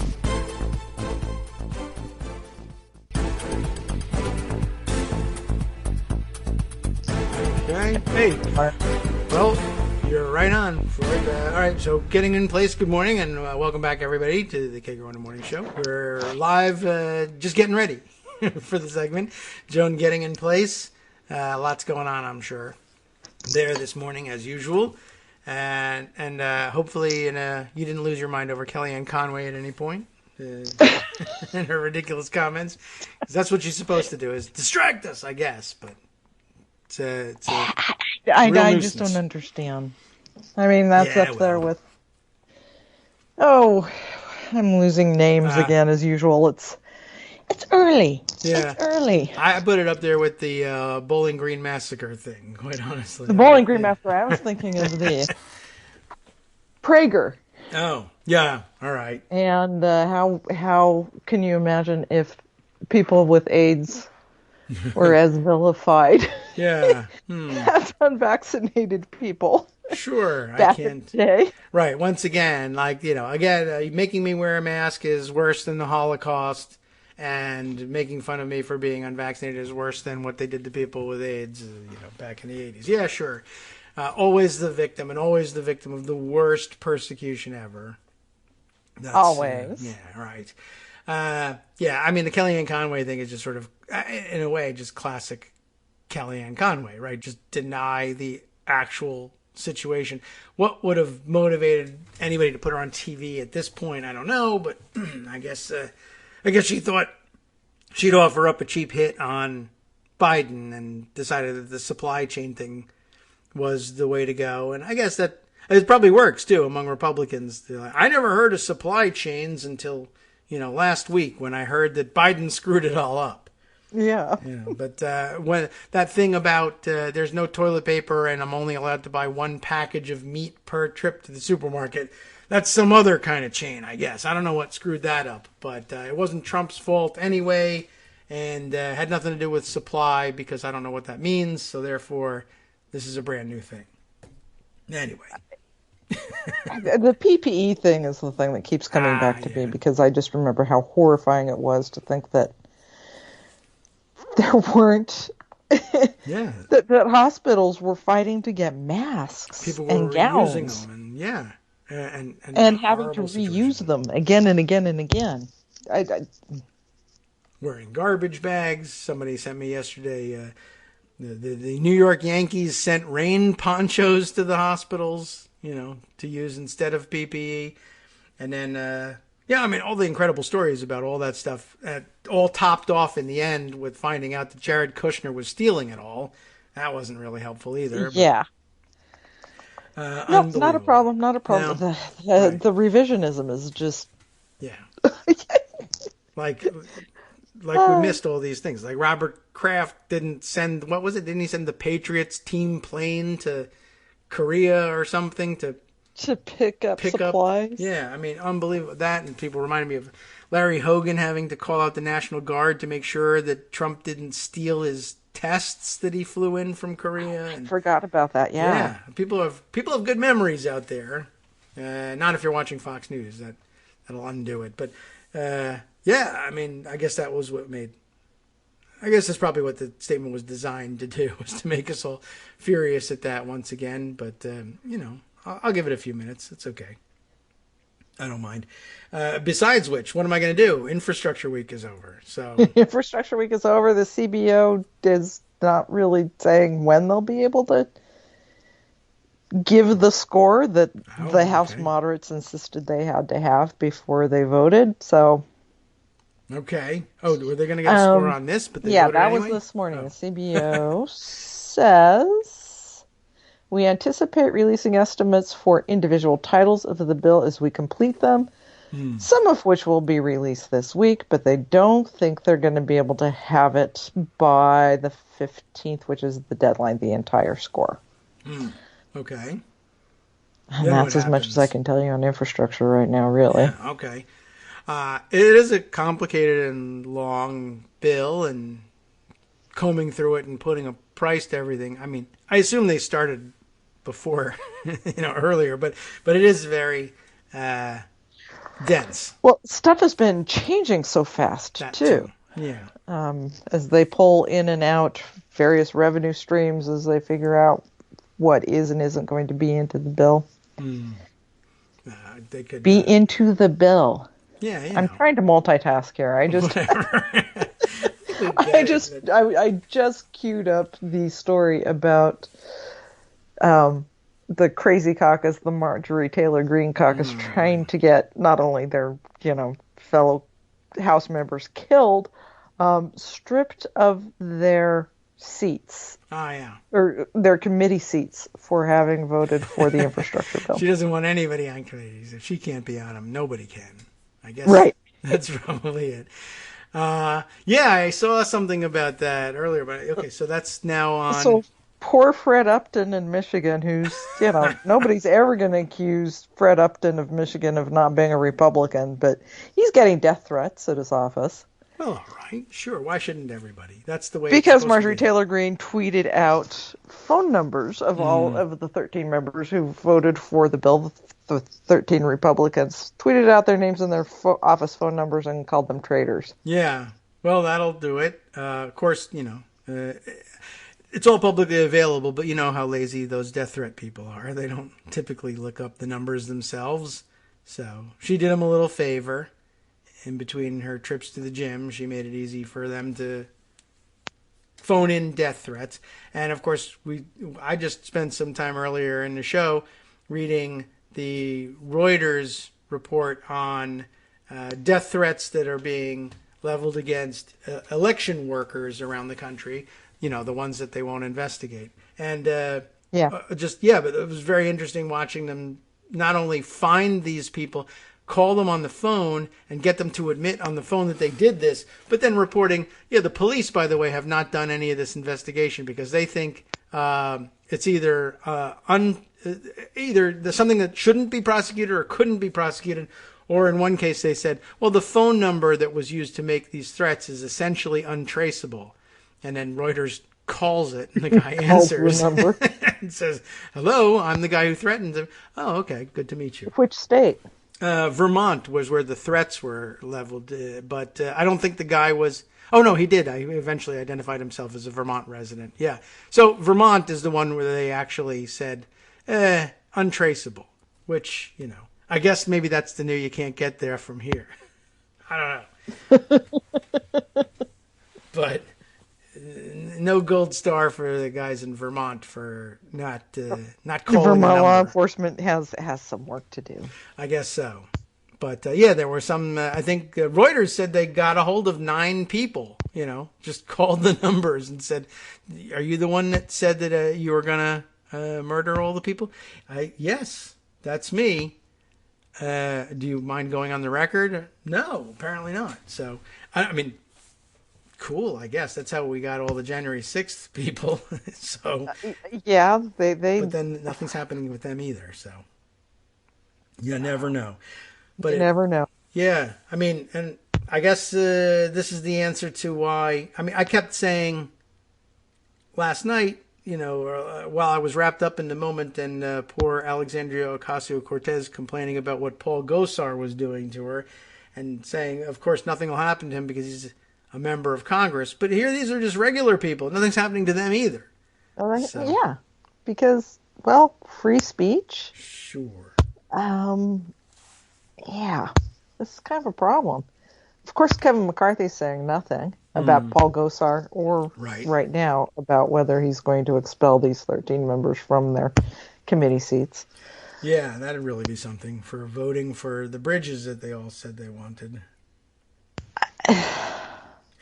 Now, can we strip people of their committee assignments if they vote to strip Republicans of their committee assignments but then show up at the ribbon cuttings for these projects? Is that something we should do?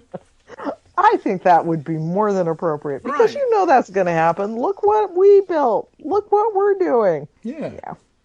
Well, that's coming, and then we'll just strip everybody of their committee assignments, which might be a good backhanded way of revamping the committee system entirely. You're all stripped of all your committee assignments. Let's start from scratch on committees. Yeah, right. They'll go to these ribbon cutting ceremonies, and they'll give credit to Donald Trump for the infrastructure bill because that's what they do. That's because why not? What would you tell the truth for if it's embarrassing to you? You don't have to if nobody's going to make you. If nobody's going to say, you're lying. Right. We have the video right here. Right. Even the reporter will just say, well, she made some baseless claims about the origin of the project. But, well, not a lie. We can't say that. So I'm looking forward to that happening.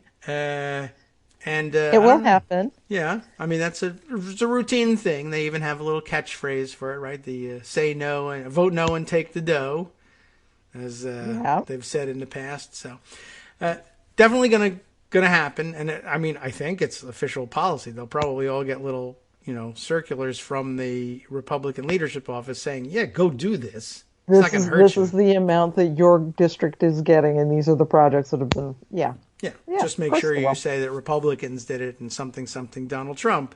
If you want to get an endorsement, he'll come around to your district, or he'll call somebody in your district from Mar-a-Lago and say, endorse whoever that is. So if that's what you're into, you can make it work. I don't know. So I'm also... do you even want to dive in at this point to what comes next in terms of...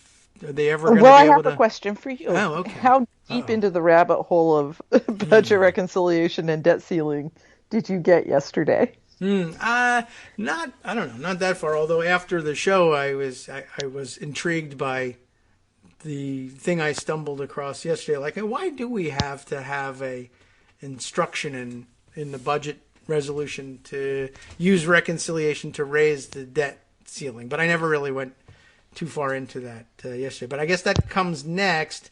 At least it's supposed to. I don't know. Let's see. We talked about it with Greg for a little bit, but I bet you could get us deeper in there. It's fine to do that. Well, I'm just kind of thinking it would be one of the things that would be really great for them to get off their plates. And if they could do it with Build Back Better, it would be a really smart thing to do because, for one, it might help get Joe Manchin along. The debt because he's, of course, very concerned about the full faith and credit of the United States. And, yes. All his and all of that. So if you can sweeten the whole reconciliation bill by adding in debt ceiling, if you can get that done before December 3rd, it would be a really good thing. I mean, it could be a way of both getting debt ceiling done by the deadline and also getting BBB hurried up because Manchin has been all along saying, there's no rush. We've got to have time to think about these things. All right, we have to take these things seriously, soberly. Yeah, that'll change in about a month or less when he says, we have to do this immediately and there's no time for me to, I don't know what, wash my boat, whatever it is he's doing in his off hours. Maserati. Yeah. Maserati. Yeah, that's pretty good. That's very West Virginia. Very West Virginia. Yeah. It's a Maserati pickup, right? I think. Finding that out. It's an SUV, yes, a Maserati SUV, because there has to be a Maserati SUV. Sure. Can't just be this little two-seater or anything. Kagro, I just don't know about America in 2021. Well, yeah, we have difficulties. But yes, this... Anyway, yes, I would really very much like to see the debt ceiling included in this. And I would very much like them to do that thing Greg Sargent talked about back in September, last time we had to face the debt ceiling, and just doing away with it permanently. Okay. Using as the number that you have to have in a budget reconciliation bill, the number that is the national debt at any given time. Yeah, we can just keep it even. There's a number of other suggestions out there. But yeah, to get this done under reconciliation would require, under current parliamentary thinking and under the current precedents, would require some maneuvering. You'd have to amend the budget resolution to add instructions to use reconciliation to raise the debt ceiling. And then once you did that, then you'd be limited, according to the parliamentarian's office, to putting an actual number on it. Then there was Greg Sargent's suggestion that you could get a definable number without actually using Arabic numerals and say the debt ceiling will be, the national debt at any given time, plus $1 or plus a cent, or maybe not plus anything. That might pass muster. And if it didn't, what could Democrats do? Well, I don't know. Any number of things. They could, of course, blow up the whole system and just say, forget it, parliamentarian, or we don't believe you, or we never asked you. That's another way to do it, by the way, and just go to the floor. And if it bothers Manchin that the parliamentarian has said that this bill doesn't pass muster, don't stop asking. Just say, here's the bill. You don't have to ask the parliamentarian what they think. It's just usually a good idea, if you care, to ask. If you don't care, don't ask. And then there won't be a ruling against it. There might be an angry press release, but usually they don't even do that. Yeah.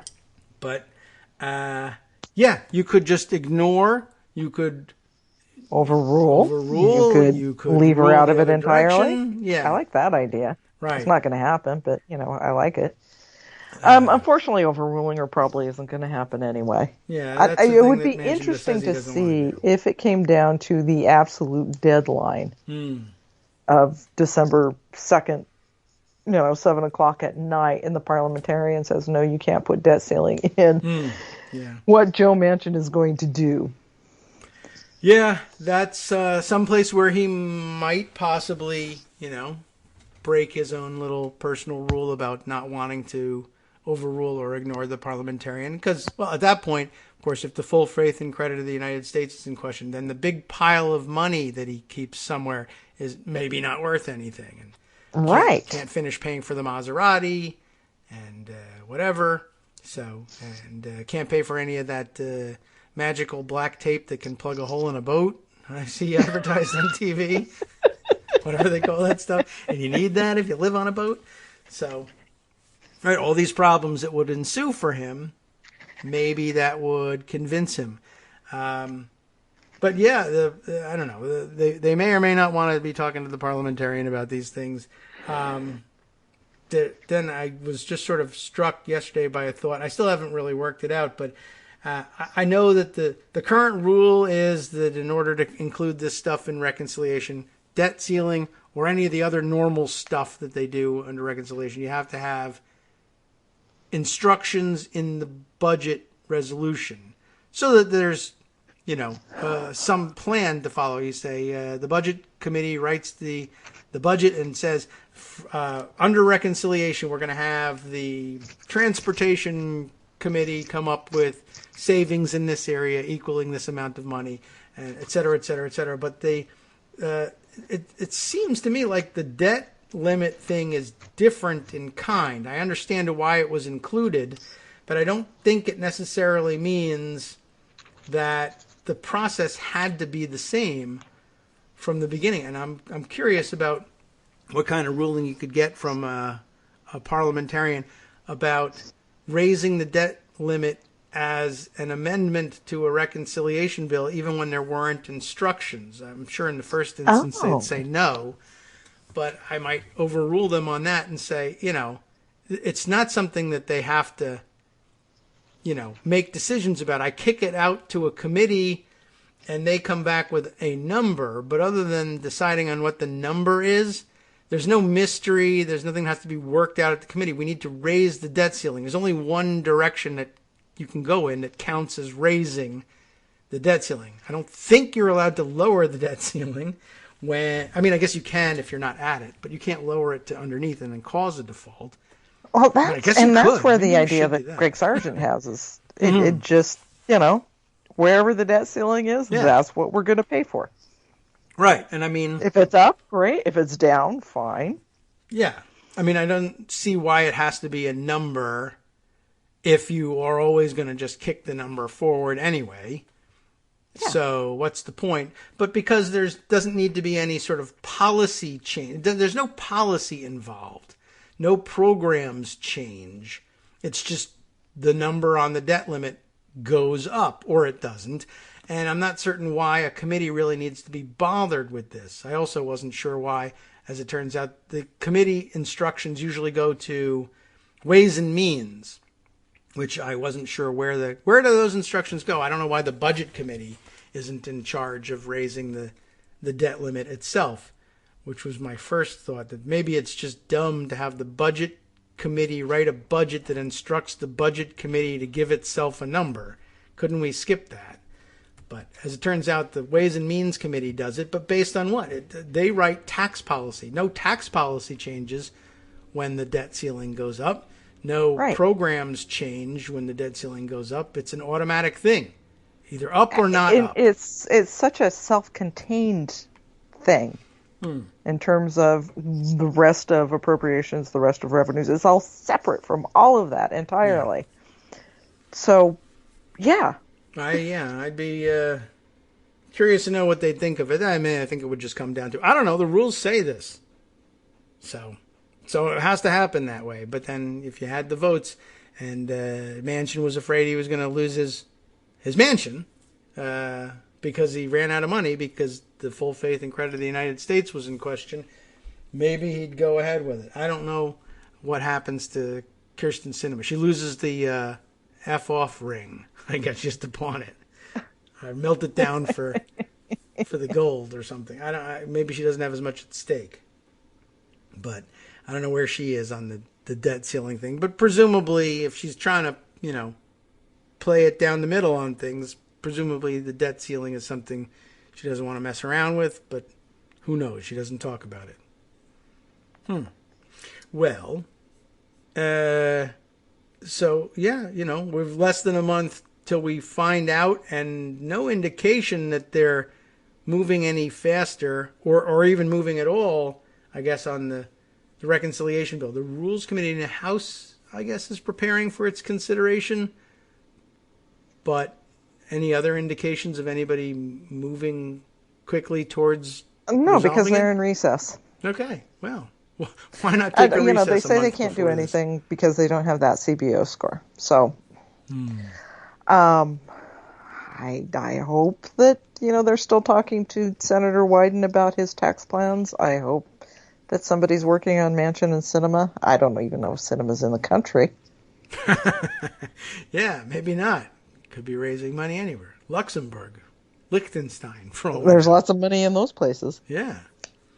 Just carry it out. I don't know. Maybe there's not. Maybe I'm thinking they're all, I imagine they all have secret Switzerland or systems, something. Right. They have banks that all the rich people. Don't they all have that? I think that, in large part, probably. Anyway, you can be pretty sure she's raising money somewhere. Yeah.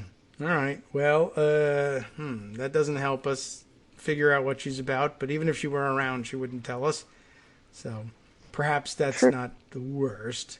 They do seem to have sort of gotten her under control, and I'm not sure exactly. Maybe the backlash has worked. There's certainly been plenty of it because, wouldn't that particularly be something? Where a lot of people who worked really hard to get her elected are feeling very betrayed right now. Sure, right, and correctly so. And so, yeah, perhaps it's gotten through. That would be interesting because the hot topic the week before was how none of that is working, and you're all bad for trying it.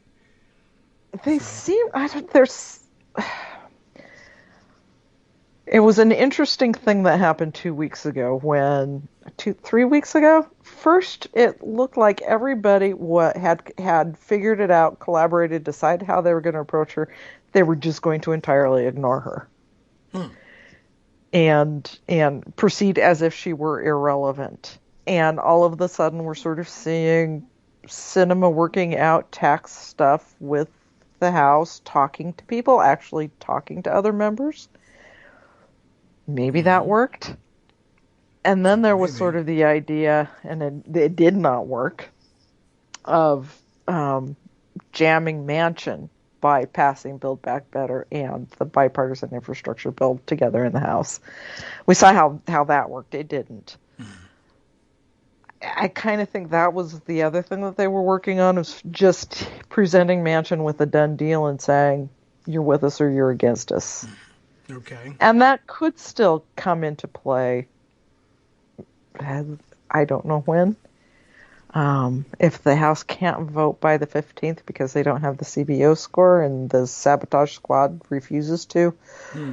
The other part, now that the House progressives have said, all right, we'll play nice, we'll accede to this, we'll agree to this, here's your hard infrastructure bill, even though we hate it. Maybe that will give leadership more leverage to say to the sabotage squad, suck it up. This is what we're doing. Well, yeah, in a normal world, perhaps. But, that's not where they operate. I don't know how I feel about it. It's worth a try, but I feel like they're expecting that and went into it with the expectation that they would just say, I don't care what you thought the deal was. But I guess we'll find out. That's at least one approach to it. But boy, they really are going to cut it close if they're again with the recess. And what are we recessed for? What's going on? Is it Veterans Day that they say they're recessing for? Yeah, I guess this is Veterans Day. I guess recess. So. I mean, so they come back for a week, and then they have a week at Thanksgiving. Yeah. And then come back, and it's debt ceiling and government funding time. I guess so. That's it. Right. We just fall right into it. After Thanksgiving, there's no time left. You're right on December. What a great plan. Maybe we didn't need, Veterans Day, it's great and all, but when did that turn into a multi-day holiday? It's like, I thought you had like 12-hour mattress sales. Wow, I never knew that there was travel days involved in Veterans Day before. It would be nice if, I could see why they want to to get away from each other, because these people are awful. Oh, true. And they threaten to kill I'd want to get away another. from them too. Yeah, I guess that's true. And you got to get back. There's parades and wherever there's warm weather and various events. And a bunch of Democrats right now are in Glasgow at the conference because it's still going on. Well, that's our own fault then. Okay. Well, at least they are doing work. It's a good thing. Yeah. Well, okay. So they needed the break, and I guess they took it. But boy, yeah. All right. Then don't take a break on Thanksgiving. But you're never going to find that. That's not going to happen. No. There's only one place that has a Thanksgiving parade. So I don't understand why they do this. They love working under deadlines. They have to have the threat of right. something horrible happening, like the government shutting down. I think 3 days before Christmas as the thing to make them finally come together.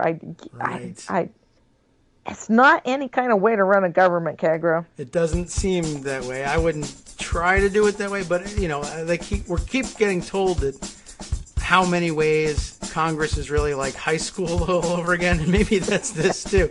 You have to have a deadline. You can't start the paper until the night before. And I can't believe this. We didn't even get to talk about the zombies at the FTC. Oh, what? Okay. All right. But you did on... You can read about it at Daily Coast later on today. At least we have that. So I'll point everybody to that. But thank you for bringing that up so everybody knows to go and look for it. I'll put it in the summary. We don't have enough time for these things. We could do hours. I'll get more organized and start calling earlier. Oh, well, that would be great. Everyone would love that, of course. So no objection there, but don't want to take you away from your paid duties either. I appreciate your coming by as an unpaid intern every Tuesday here. It's not this. It's very Daily Coast-like. We're not supposed to do this sort of thing, but we just call it volunteerism instead. But okay, I appreciate it. Thank you. I hope you'll come back next week now that I've planted that seed and you don't go on strike. Even if you're not paying me. Yeah, man. All right. Well, everybody could donate a bunch of money and I could try and do it that way. But thank you. Because I don't think that's going to happen. I don't think so either. Okay. Talk to you next week. Very good. All right. Well, we got to hand the microphones over now to somebody else we don't pay. It's Justice. Next with the West Coast Cookbook and Speakeasy. Listening to Kagro in the morning with David Waldman. All right. And if I can press the buttons, I can get over there in time. I hope to tell you a little bit about what he's got on tap for you. Wow. Let's see. Oh, California doctors and documents dispute Ron DeSantis' hand-picked anti-mask, anti-vax Florida Surgeon General's claims about treating COVID patients at UCLA. What do you know? He's full of it. Next.